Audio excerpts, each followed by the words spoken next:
was a wretch. I remember who I was. I was lost, I was blind, I was running out of time. Sin separated, the breach was far too wide. But from the far side of the chasm, you held me in your sight. So you made a way across the great divide, left behind heaven's throne to build it here inside. And there at the cross, you paid the debt I owed, broke my chains, freed my soul. For the first time I had hope. Thank you, Jesus, for the blood applied. Thank you, Jesus, it has washed me white. Thank you, Jesus, you have saved my darkness into glorious light.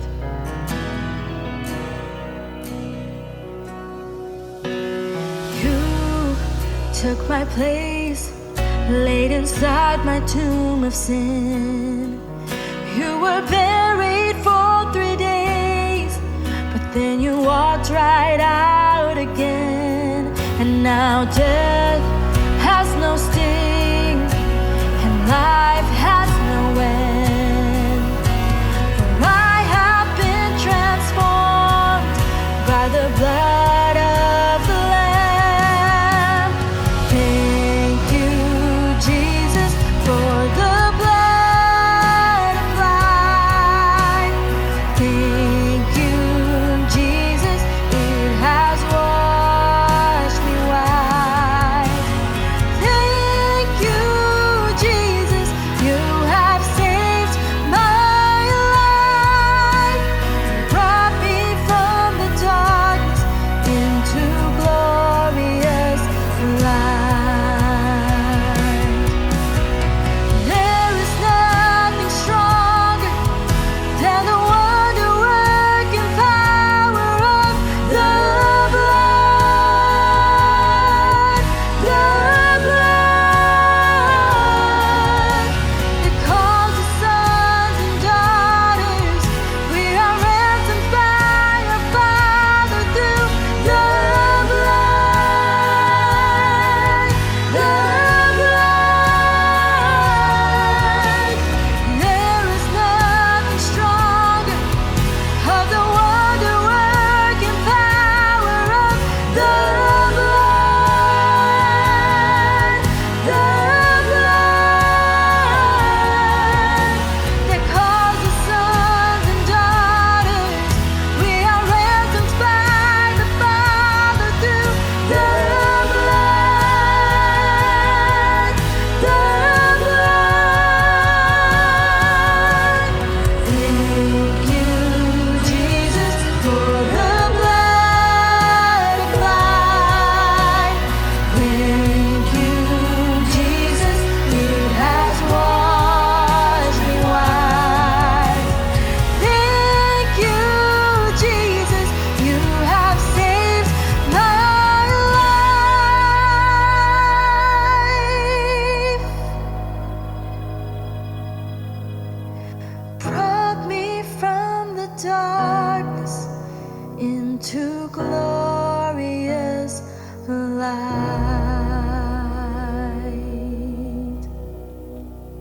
Glory to his name. Glory to his name. There to my heart was the blood applied. Glory to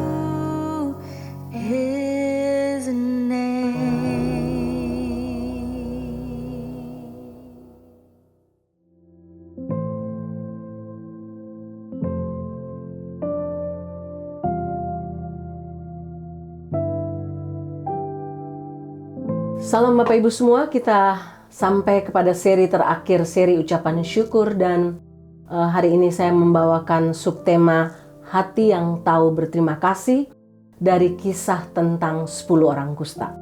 Mari kita berdoa sebelum kita mendengarkan kebenaran firman Tuhan hari ini. Bapa dalam surga, kami sungguh bersyukur bahwa tiap-tiap hal kecil besar dalam hidup kami tertulis dalam kebenaran firman-Mu. Dan kami belajar untuk terus bersyukur dalam segala hal. Beri kami hati yang penuh dengan ucapan syukur, hati yang penuh dengan terima kasih, sehingga kami menjadi orang-orang yang dibenarkan oleh Tuhan dan terus hidup dalam pengucapan syukur. Hamba berdoa supaya kebenaran firman Tuhan tentang 10 orang kusta ini memberkati kami semua tanpa terkecuali. Bersabdalah ya Tuhan, karena kami siap untuk mendengarkan dan diberkati. Dalam nama Tuhan Yesus. Amin.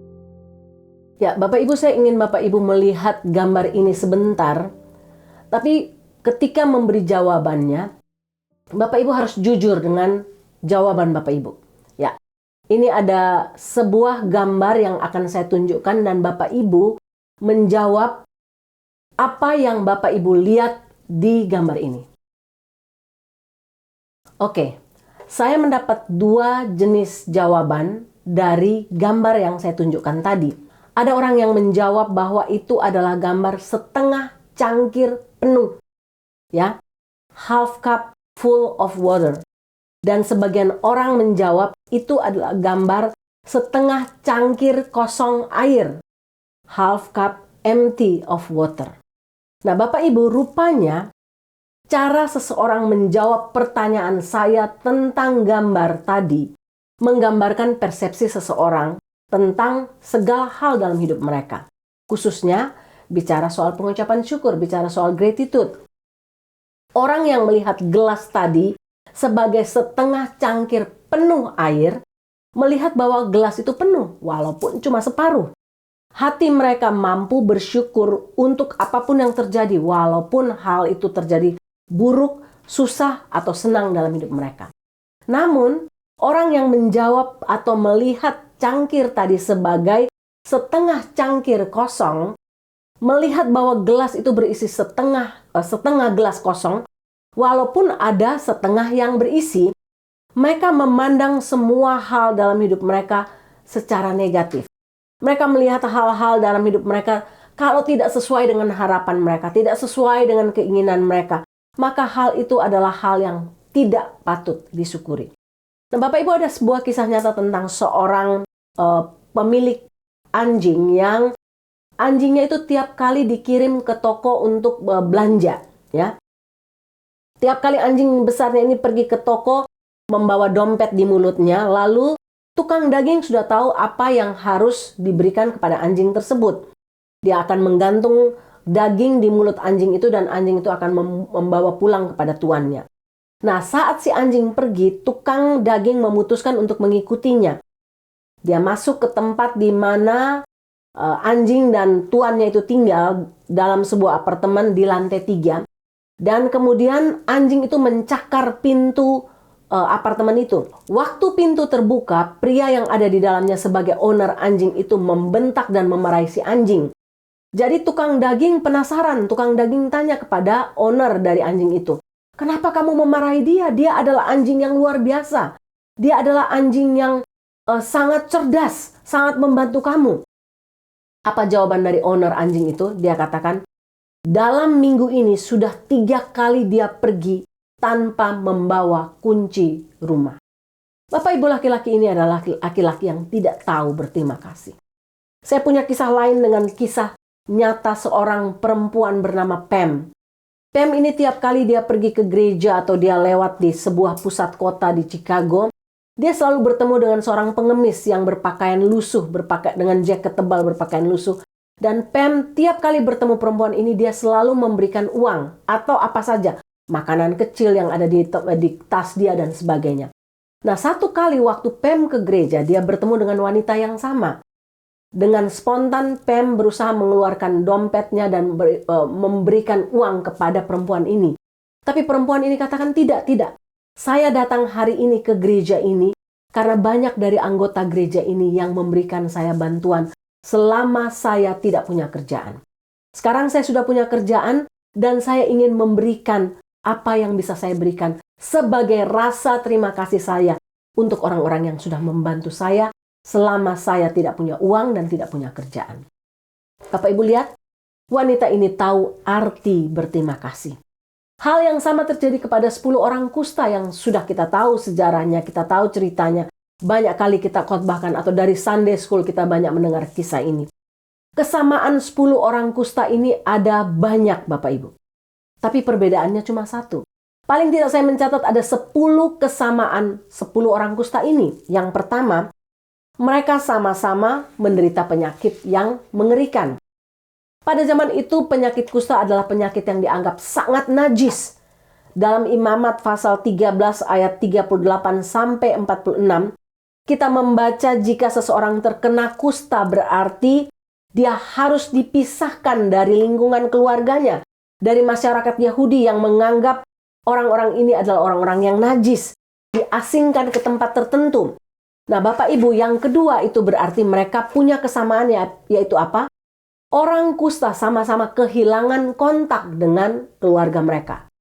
Yang ketiga, orang kusta itu sama-sama kehilangan pekerjaan. Tidak ada orang yang mau memperkerjakan mereka sama sekali. Yang keempat, mereka tidak punya pengharapan. Orang kusta tidak bisa mencium anak-anak mereka. Orang kusta tidak bisa menikmati perayaan keluarga secara bersama.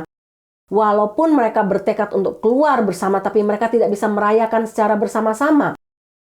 Yang berikut, mereka sama-sama telah mendengar tentang Yesus dan percaya bahwa Dia mungkin dapat menyembuhkan mereka. Paling tidak berbelas kasihan kepada mereka. Yang kedelapan, mereka sama-sama datang memohon kepada Yesus. Sama-sama mengakui Dia sebagai guru atau sebagai rabi. Yang kesembilan, mereka sama-sama taat kepada perintah Tuhan Yesus untuk pergi menemui imam. Dan yang ke-10, mereka sama-sama disembuhkan. Berakhir sampai di sini persamaan 10 orang kusta ini. Tapi perbedaannya saya katakan tadi hanya satu, yaitu apa? Kelompok pertama yang terdiri dari 9 orang kusta tidak memiliki hati penuh ucapan syukur. Dan hanya 1 orang kusta yang memiliki hati penuh ucapan syukur. Sehingga apa yang kita akan belajar dari bagian 1 orang kusta yang tahu apa arti berterima kasih?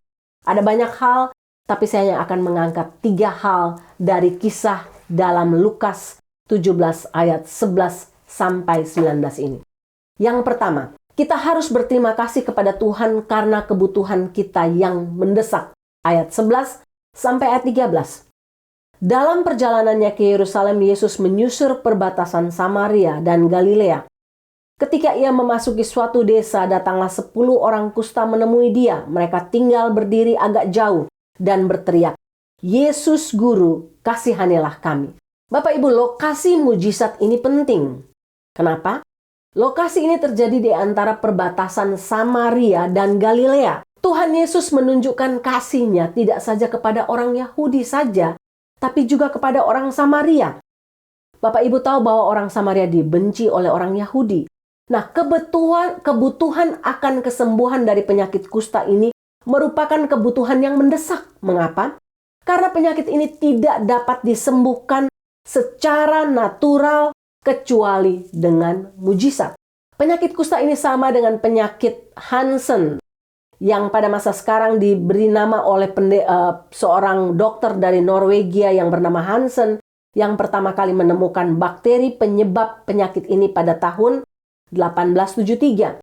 Nah, beberapa akibat dari penyakit ini adalah bercak kulit berubah warna, mungkin terjadi di alis, hidung, telinga, pipi, atau dagu. Kedua, bercak tersebut berubah menjadi putih atau merah muda dan mulai menyebar dengan cepat ke segala arah. Ketiga, penyakit tersebut menyebar ke berbagai organ dalam. Alis mata mungkin menghilang, tumor spons muncul di tubuh. Keempat, jaringan mulai hancur yang menyebabkan tangan dan kaki menjadi cacat. Kelima, ujung-ujung saraf tubuh hancur. Ini adalah tahap kusta yang paling kritis dan berbahaya. Karena ini berarti orang yang menderita kehilangan kemampuan untuk merasakan sakit. Jadi jika seekor tikus mungkin mengunyah penderita kusta di malam hari, mengunyah jari-jarinya, orang tersebut tidak bisa merasakannya. Atau menyentuh api, dia tidak bisa merasakan sakit. Dan bau badan mereka sangat menyengat. Bapak Ibu, tulisan para rabi Yahudi tentang penyembuhan berbagai penyakit itu banyak. Ada banyak cara. Tapi terhadap penyakit kusta ini tidak ada sama sekali. Karena apa? Menyembuhkan penyakit kusta ini sama dengan upaya untuk membangkitkan orang mati. Artinya tidak ada jalan keluar. Artinya kebutuhan mereka untuk disembuhkan adalah kebutuhan yang mendesak. Apa yang Tuhan Yesus lakukan bagi mereka ini benar-benar luar biasa, Bapak Ibu. Karena kesembuhan yang mereka butuhkan merupakan kebutuhan yang mendesak. Bapak Ibu lihat dalam bagian ini bahwa mereka meminta belas kasihan kepada Tuhan. Kata yang dipakai adalah satu kata, belas kasihan ini dipakai kata Elieio yang berarti sama dengan kata yang dipakai dalam Lukas pasal 16 ayat 24. Lalu ia berseru, "Bapa Abraham, kasihanilah aku dan suruhlah Lazarus mencelupkan ujung jarinya ke dalam air dan menyejukkan lidahku. Sebab aku sangat menderita karena nyala api ini." Kata yang sama, kata belas kasihan, yang menunjukkan situasi di mana seseorang sudah mengalami keputusasaan, tidak ada harapan lagi. Mereka benar-benar merasa bahwa inilah akhir hidup mereka. Bapak Ibu, mungkin kita tidak menderita penyakit kusta. Kita mungkin tidak menderita seperti orang-orang ini, tidak mengalami pengharapan apapun untuk mengalami disembuhkan, Bapak Ibu. Tapi kebutuhan mendesak kita adalah kebutuhan akan keselamatan. Secara rohani kita semua adalah orang berdosa. Kita membutuhkan keselamatan kekal. Kita tidak dapat membayar hutang dosa kita sendiri. Seperti orang kusta, dosa menyebar perlahan dan menguasai seluruh tubuh. Dosa membunuh apapun yang disentuh oleh dosa itu. Seperti kusta, dosa merampas kesenangan yang Tuhan inginkan kita untuk kita miliki. Dosa memisahkan kita dari orang lain, terutama dari orang-orang yang kita kasihi dan terutama dari Tuhan. Karena itu kita sangat mendesak, membutuhkan belas kasihan Kristus untuk kita mengalami keselamatan kekal. Bapak Ibu, jika Bapak Ibu telah mengalami keselamatan kekal, itu sesuatu yang harus menjadi pokok pengucapan syukur kita tiap hari. Mungkin Bapak Ibu bilang, "Oh, saya sudah diselamatkan, tapi saya punya banyak hal lain yang Tuhan gak jawab."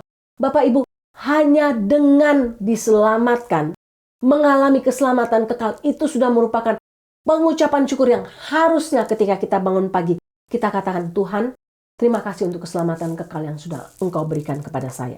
Sesuatu yang harus kita syukuri, karena itu merupakan kebutuhan yang mendesak, khususnya di akhir zaman ini, di hari-hari terakhir ini. Kalau sampai kita sudah selamat, maka itu merupakan ucapan syukur yang tidak akan ada habisnya. Tapi itu juga merupakan kebutuhan mendesak dunia saat ini.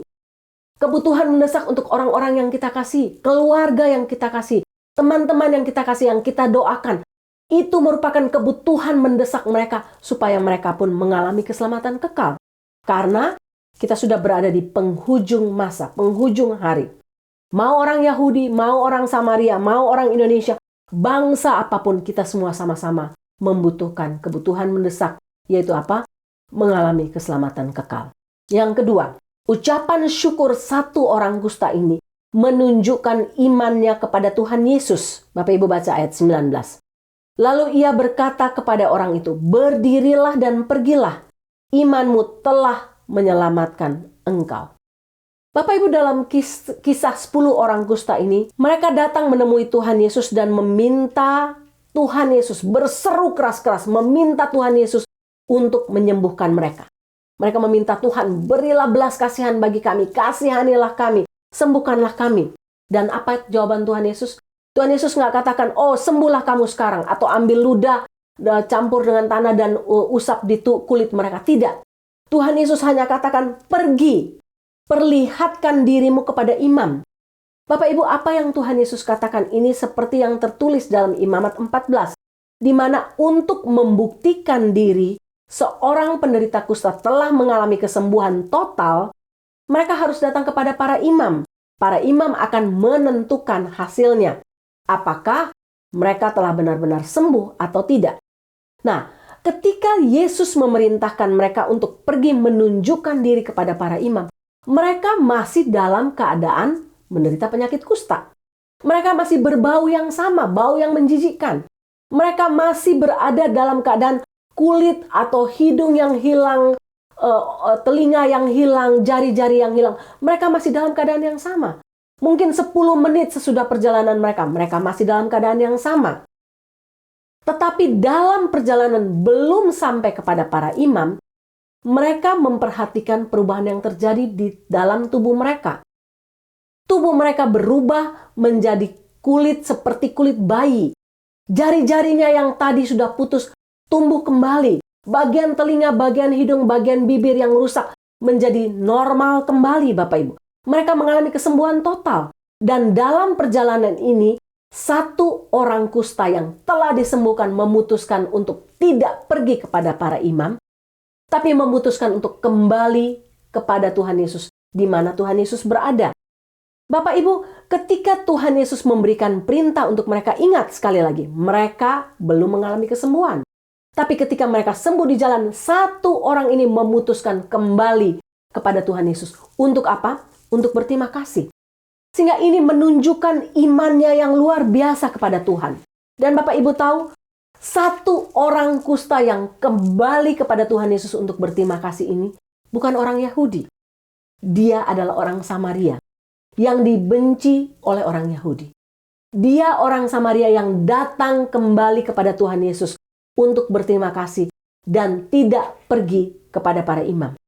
Mengapa Bapak Ibu? Mengapa dia melakukan itu? Karena bagi dia, rasa terima kasihnya menunjukkan imannya kepada Tuhan Yesus, dan rasa terima kasih yang dalam kepada Tuhan Yesus bukan kepada para imam. Karena bagi dia, para imam tidak menyembuhkan aku. Para imam hanya akan menunjukkan apakah aku sudah sembuh secara total atau tidak. Tapi Yesus sendiri saja yang sudah memberikan aku kesembuhan total ini. Dia tahu bahwa penyakit lepra, penyakit kusta tidak dapat disembuhkan oleh siapapun, termasuk oleh para imam. Dia tahu bahwa satu-satunya kuasa yang bisa menyembuhkan dia hanyalah Yesus saja. Dan iman dia kepada Tuhan Yesus itu memberikan kesembuhan dia secara sempurna, Bapak Ibu. Kesembuhan itu sempurna dan penyakit itu tidak mungkin balik lagi. Bapak Ibu tahu bedanya dukun menyembuhkan dan Tuhan Yesus menyembuhkan? Kalau dukun menyembuhkan masih mungkin penyakitnya balik lagi. Tapi kalau Tuhan Yesus menyembuhkan, penyakitnya tidak akan pernah balik lagi.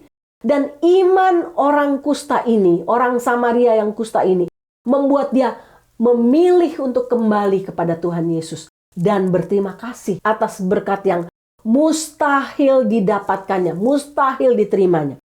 Imannya memampukan dia untuk melawan, pergi kepada para imam, melawan lebih itu, dan dia pergi kepada Tuhan Yesus terlebih dahulu. Bapak Ibu, apa yang kita belajar dari bagian ini? Banyak orang bersyukur untuk hal-hal yang baik dalam hidupnya. Banyak orang mampu bersyukur, oh Tuhan, terima kasih untuk berkat-Mu ini. Terima kasih untuk rumah, terima kasih untuk mobil, terima kasih untuk anak-anak yang baik. Terima kasih untuk pekerjaan yang bagus. Terima kasih sudah jawab doa saya ini dan itu, dan sebagainya. Tapi ketika kita mengalami kesulitan hidup, mengalami masalah hidup, sering sulit sekali untuk kita berterima kasih kepada Tuhan. Kita hanya mampu berterima kasih ketika semua keadaan baik. Tapi ketika doa kita belum dijawab, ketika kita mengalami pergumulan yang berat dan pergumulan itu belum dijawab, sulit sekali untuk kita mampu berterima kasih kepada Tuhan dalam doa-doa kita. Seringkali yang adalah gerutuan, seringkali yang ada dalam bibir mulut kita omelan, seringkali kita mulai meragukan kuasa Tuhan, komplain kepada Tuhan. Saya sudah ikut Tuhan puluhan tahun. Saya sudah ikut melayani dia puluhan tahun. Tapi dia tidak menjawab doa ini sehingga kita komplain kepada Tuhan. Bapak Ibu, 9 orang itu tidak pergi kepada Tuhan Yesus. Mereka harus pergi kepada para imam dulu untuk memastikan kesembuhan mereka. Tidak demikian dengan satu orang ini, dengan orang Samaria ini. Dia yakin bahwa kesembuhan itu datang dari Tuhan. Dia sembuh total dan dia datang kepada Tuhan Yesus lebih dahulu sebelum membuktikan diri kepada para imam. Imannya lahir kepada Tuhan Yesus ini merupakan iman yang lebih besar dari apapun. Imannya membawa dia untuk berterima kasih kepada Tuhan Yesus. Dan bukan itu saja Bapak Ibu. Imannya memberikan dia keselamatan kekal. Bapak Ibu baca dalam ayat 19. Imanmu telah menyelamatkan engkau. Bapak Ibu, sedikit orang bisa mengucap syukur dan menghitung berkat Tuhan. Khususnya ketika kita sedang dalam masalah-masalah hidup. Sedikit orang bisa menaikkan ucapan syukur ketika tekanan hidup datang, beban hidup datang, dan kita tidak tidak atau belum mendapatkan jawaban-jawaban terhadap doa kita. Seringkali kita bahkan kehilangan iman dalam kondisi-kondisi seperti itu. Tapi Bapak Ibu lihat, hati yang penuh ucapan syukur berkaitan langsung atau berhubungan langsung dengan iman. Ketika kita punya iman yang besar kepada Tuhan, bahkan ketika jawaban doa kita belum terjadi, ketika pergumulan kita masih banyak, kita mampu untuk mengucap syukur kepada Tuhan. Bahkan mengucap syukur sebelum jawaban doa itu datang. Ada sebuah kisah nyata tentang seorang pendeta yang bernama Jack Hinton. Tahun 1996, Jack Hinton yang berasal dari North Carolina melakukan perjalanan misi pendek ke sebuah pulau yang bernama Pulau Tabango. Pulau Tabango ini berisi orang-orang kusta yang diasingkan di sana. Dan waktu dia di sana, dia bertanya, apa yang kamu minta? Adakah yang kamu minta sesudah dia selesai berkhotbah? Ada seorang perempuan yang tadinya membelakangi mimbar, kemudian membalikkan badannya ke arah pendeta Jack Hinton. Dia katakan, bolehkah kita menyanyikan lagu Count Your Many Blessings? Bapak Ibu tahu, waktu melihat perempuan itu, yang tadi membalikkan wajahnya membelakangi mimbar, pendeta Jack Hinton kagetnya luar biasa. Karena wajah perempuan itu tidak nampak seperti wajah manusia lagi. Hidungnya sudah nggak ada, telinganya sudah nggak ada, bibirnya sudah hampir tidak ada juga. Tapi dia katakan, bolehkah kamu menyanyikan, bolehkah kita semua menyanyikan lagu Count Your Many Blessings? Dengan penuh emosi, pendeta Jack Hinton bersama-sama semua yang ada menyanyikan lagu itu. Tapi kemudian dia katakan, saya tidak akan pernah lagi bisa menyanyikan lagu ini dengan cara yang sama. Saya tidak mungkin lagi menyanyikan lagu ini dengan cara yang sama. Mengingat betapa luar biasanya perempuan kusta ini sanggup untuk menaikkan ucapan syukur di tengah-tengah penderitaan yang sungguh amat besar. Karena rasa syukur yang lahir kepada Tuhan Yesus. Hitung berapa banyak berkat Tuhan. Bapak Ibu, sehingga kalau ada iman di hati kita, maka ada ucapan syukur. Kalau ada iman, ucapan syukur dalam hati kita, ada iman di hati kita, kita tidak akan sanggup untuk menaikkan satupun komplain kepada Tuhan. Satupun omelan kepada Tuhan atau dalam hidup kita. Hal ini, hal itu yang membuat kita rasanya, kenapa Tuhan buat ini untuk aku? Hitung berkat Tuhan. Maka kita akan melihat bahwa terlalu banyak hal dalam hidup kita yang kita syukuri detik demi detik dalam hidup kita. Milikilah iman yang mampu menaikkan ucapan syukur dengan satu keyakinan apa? Tuhan yang akan menyelesaikan semua pergumulan, semua masalahku bagi aku tepat pada waktu Tuhan. Karena ucapan syukur lahir dari iman kepada Tuhan Yesus akan mengubah hidup kita menjadi lebih baik. Bapak Ibu, yang ketiga, satu orang kusta ini berterima kasih. Itu merupakan bentuk penyembahannya kepada Tuhan. Bapak Ibu baca Lukas 17 ayat 15. Seorang dari mereka ketika melihat bahwa ia telah sembuh, kembali sambil memuliakan Allah dengan suara nyaring, lalu tersungkur di depan kaki Yesus dan mengucap syukur kepadanya. Bapak Ibu, ketika satu orang kusta ini kembali kepada Tuhan Yesus, ia berterima kasih kepada Tuhan Yesus dengan apa? Dengan suara yang sangat keras. Dia berteriak dengan suara keras berterima kasih dan menyembah Tuhan. Dia tersungkur mengucap syukur kepada Tuhan. Bapak Ibu, ia berteriak, dia tidak malu. Kenapa ia berteriak keras, Bapak Ibu? Rupanya selama mereka menderita penyakit kusta, itu rule untuk para orang kusta. Kemanapun mereka pergi, mereka harus berteriak, najis, najis, aku najis. Dengan suara keras supaya orang lain di sekitar mereka tahu bahwa mereka menderita penyakit kusta. Supaya orang normal itu tidak berusaha untuk mendekati mereka. Sehingga mereka harus berteriak keras-keras. Nah, waktu dia sedang menderita penyakit kusta, dia berteriak, najis, najis. Sehingga waktu dia bertemu Tuhan Yesus dan telah mengalami kesembuhan, teriakan dia lebih keras lagi. Terima kasih, terima kasih, terima kasih. Dengan suara keras kepada Tuhan Yesus. Bapak Ibu, banyak orang ketika memiliki masalah yang berat dalam hidupnya. Pergumulan yang berat. Berteriak keras di hadapan Tuhan. Tuhan tolong aku, Tuhan jawab doa aku. Tuhan begini, Tuhan begitu, dan sebagainya. Menangis, berseru, berteriak kepada Tuhan. Tapi ketika semua pergumulan sudah dijawab, semua doa sudah dijawab, ucapan syukurnya bahkan nggak ada. Ataupun datang dengan ucapan syukur yang dengan suara yang kecil, Bapak Ibu. Dengan suara bisik-bisik, suara samar-samar. Saya sendiri banyak mengalami sebagai hamba Tuhan, orang bilang, Bu Sarah tolong doakan ini. Bu Sarah tolong doakan ini. Tapi ketika mereka sudah mendapat jawaban doa, mereka nggak bilang, Bu Sarah aku sudah dijawab doanya. Saya masih terus berdoa untuk pergumulan mereka. Sampai nanti saya tanya, gimana ini sudah dijawab? Baru mereka bilang, oh iya, itu udah dijawab 2 minggu lalu. Aduh maaf ya, nggak bilang sama Bu Sarah. Bapak Ibu, apalagi sama Tuhan. Sama manusia yang kelihatan aja kadang kita lupa untuk berterima kasih. Sama Tuhan, seringkali kita ketika sudah mendapat jawaban doa, kita tidak berterima kasih. Waktu masih dalam pergumulan berteriak kepada Tuhan. Waktu sudah dapat jawaban doa, diam-diam tidak berterima kasih kepada Tuhan. Sehingga Bapak Ibu, orang kusta ini melakukan ucapan terima kasihnya kepada Tuhan sebagai bentuk penyembahannya kepada Tuhan. Dia tersungkur di bawah kaki Tuhan. Nah, kata tersungkur ini menunjukkan sikap kerendahan hati, sikap terima kasih, sikap di mana, wow, kamu itu luar biasa dan aku cuma orang biasa yang mendapatkan berkat besar daripadamu. Sikap tubuh kita akan menunjukkan hati kita kepada Tuhan. Bapak Ibu lihat kalau orang pergi ke konser, saya suka lihat anak-anak muda pergi ke konser. Mereka bisa nyanyi lompat-lompat, berteriak, angkat tangan, tepuk tangan, teriak tanpa takut habis suara. Tapi ketika di gereja mereka menyanyi memuji Tuhan, raut wajah tidak ada ucapan terima kasih, tidak ada kegembiraan, tidak ada tepuk tangan, tidak ada sorak-sorai bagi Tuhan. Nggak ada Bapak Ibu. Padahal ketika kita pergi ke konser, kita bayar. Mereka menyanyi untuk kita, kita bayar. Kita tepuk tangan, kita sukacita, kita lompat-lompat. Konser dunia. Tapi kita kepada Tuhan yang memberikan hidup, memberikan keselamatan kekal, memberikan tenaga, memberikan pekerjaan, memberikan berkat banyak. Kita datang dengan sunyi senyap, tanpa mengekspresikan kebaikan Tuhan dengan tubuh kita, Bapak Ibu. Beda dengan orang kusta yang satu ini. Dia datang mengucap syukur, dia tersungkur, dia berteriak berterima kasih kepada Tuhan. Bagaimana dengan Bapak Ibu? Saya pergi ke Panti Yakab dan Panti Yacan. Saya melihat bagaimana cara penyembahan mereka, anak-anak ini yang dianggap mungkin oleh dunia sebagai anak-anak yang tidak beruntung. Tapi mereka mengucap syukur dengan cara yang luar biasa.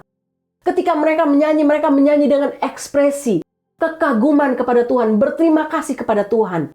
Ketika mereka menyanyi, mereka melompat, mereka bertepuk tangan, mereka bersuka cita, Bapak Ibu. Berterima kasih atas kebaikan Tuhan. Bagaimana dengan kita yang punya semuanya? Adakah kita juga mengekspresikan rasa syukur kita sebagai bentuk penyembahan kita kepada Tuhan? Rasa terima kasih kepada Tuhan. Dengan sorak-sorai, dengan teriakan kepada Tuhan. Bapak Ibu yang memilih, Bapak Ibu yang menentukan. Sehingga melalui bagian firman Tuhan ini menutup seri ini, Bapak Ibu, mari kita menjadi seperti orang kusta yang satu orang ini yang datang kepada Yesus dan berterima kasih kepada Tuhan Yesus. Mari kita memiliki sikap hati seperti itu. Apapun pergumulan, apapun masalah kita. Saya mengakhiri khotbah saya hari ini dengan terus menyarankan kita hidup dalam pengucapan syukur. Bukan saja sepanjang bulan November ini sebagai bulan Thanksgiving, tapi sepanjang hidup kita. Jadikan itu habit untuk terus mengucap syukur kepada Tuhan yang memberikan keselamatan kekal, memberikan begitu banyak berkat dalam hidup kita. Count your blessing tiap-tiap hari. Mari kita berdoa. Bapa dalam surga, ampunilah kami kalau seringkali kami menjadi seperti 9 orang kusta yang menerima kesembuhan tapi tidak berterima kasih kepada Tuhan Yesus. Jadikan kami seperti satu orang kusta yang tahu apa arti berterima kasih. Tahu bahwa ketika kami disembuhkan, ketika doa kami dijawab, ketika pergumulan kami diselesaikan oleh Tuhan, kami tahu bahwa itu adalah kebutuhan mendesak kami. Ketika Engkau memberikan kami keselamatan kekal sebagai kebutuhan mendesak kami, berikanlah kami iman Tuhan, iman dan hati penuh ucapan syukur. Tolonglah kami untuk terus mengucap syukur dengan bentuk penyembahan kepada Tuhan, sebagai bentuk penyembahan kami kepada Tuhan. Hamba berdoa supaya kebenaran ini terus menolong kami untuk menjadikan ucapan syukur kami kepada Tuhan sebagai habit kami. Kami berdoa supaya Tuhan mengangkat tiap-tiap roh dari dalam diri kami yang sering atau senang untuk menggerutu, mengomel, komplain untuk semua hal. Tolonglah kami angkat itu, cabut itu dari dalam hati kami dalam nama Tuhan Yesus. Dan berikanlah kami hati penuh pengucapan syukur.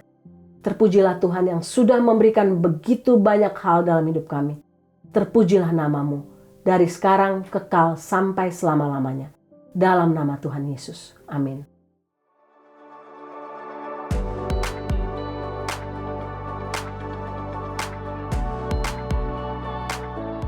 Ya Bapak Ibu, saya percaya sebagaimana saya diberkati oleh kebenaran firman Tuhan ini, saya percaya Bapak Ibu juga diberkati dan dikuatkan oleh kebenaran firman Tuhan hari ini, bahkan seri-seri sepanjang bulan November.